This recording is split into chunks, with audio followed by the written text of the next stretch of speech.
সরকার কিছু টাকা পৌঁছে দিতে পারে। তাদের অনেক ধরনের সমস্যা থাকে, এই পাশে দাঁড়ানোর তাগিদটা প্রথম মমতা ব্যানার্জি অনুভব করেছেন এবং এই মমতা ব্যানার্জির মডেলটাই আজকে অন্য রাজ্যে ক্রমশ ছড়িয়ে পড়ছে। যেটা নরেন্দ্র মোদী করতে গেছিলেন, বেটি বাঁচাও বেটি পড়াও, ওই কন্যা, ওটায় তো মানুষের কোনো উপকার নেই, ওটা তো গোটাটাই বিজ্ঞাপনের খরচ। মানুষের কাছে তো গিয়ে মেয়েটির কাছে টাকা পৌঁছচ্ছে না। লক্ষ্মীর ভাণ্ডার যেমন মায়েরা বোনেরা পাচ্ছেন, কন্যাশ্রী যেমন সেই মেয়েটি ঘরের মেয়েটি পাচ্ছে, বিজেপির তো সেসব বালাই ছিল না। এখন দেখছে মমতা বন্দ্যোপাধ্যায়ের যে মডেল, ওটা মানুষ গ্রহণ করছেন, ওটা আমাদের সমাজে জরুরি মডেল। যখন করোনার সময় কোনো কাজ নেই কারুর, তখন এই ধরনের মডেলগুলোর জন্যই স্থানীয় ইকোনমিটা ভাইব্রেশন ছিল। ইকোনমিতে মানুষের হাতে সরাসরি, মা বোনের হাতে সরাসরি টাকা পৌঁছচ্ছে। সেই টাকা তারা হয়তো পাড়ার কোনো দোকান, পুরো ইকোনমিটার ক্ষেত্রে একটা ভাইব্রেশন তৈরি হয়েছে। একটা সেলফ রেসপেক্ট, নিজের খরচা নিজের কাছে রাখা, যে কোনো জরুরি দরকারে খরচ করতে পারা, এগুলোকে যারা প্রথমে কটাক্ষ করেছিল, আজকে তাদেরকে মমতা ব্যানার্জির মডেলটাই নকল করতে হচ্ছে।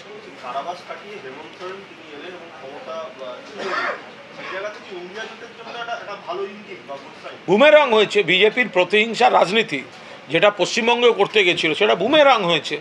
কুৎসা করতে গেছে ঝাড়খণ্ডে, হেমন্ত সোরেন অ্যারেস্ট থেকে শুরু করে একের পর এক যা করেছে, ঝাড়খণ্ডের মানুষ প্রত্যাখ্যান করেছেন। সেটা তৃণমূল কংগ্রেসের তরফেও আবেদন ছিল যে হেমন্ত সোরেনের পাশে থাকার, মানুষ সাড়া দিয়েছেন তাতে।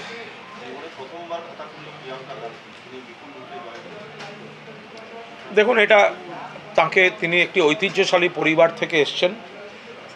তিনি ইন্দিরা গান্ধীর নাতনি, প্রয়াত ইন্দিরা গান্ধীর নাতনি, প্রয়াত রাজীব গান্ধীর কন্যা, একটি ঐতিহ্যশালী পরিবার থেকে এসছেন। ফলে তিনি জয়লাভ করেছেন, আমাদের তরফ থেকে শুভেচ্ছা, এইটুকুই। তিনি অন্য দলের, তিনি প্রথমবার জয়লাভ করলেন, আমরা তাকে শুভেচ্ছা জানাচ্ছি।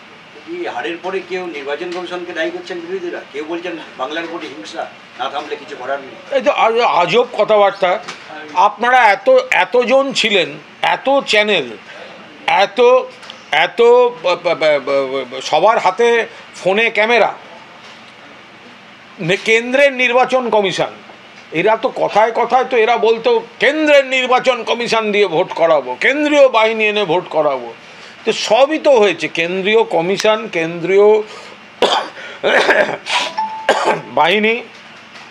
এবার মানুষের কাছে যদি তারা পৌঁছতে না পারেন, তাদের সংগঠন নেই, তাদের জনমুখী নীতি নেই, মানুষ তাদের ভোট দেন না, সমর্থন করেন না, এবং হেরে যাওয়ার পর ওই নাচতে না জানলে উঠোন বাঁকা।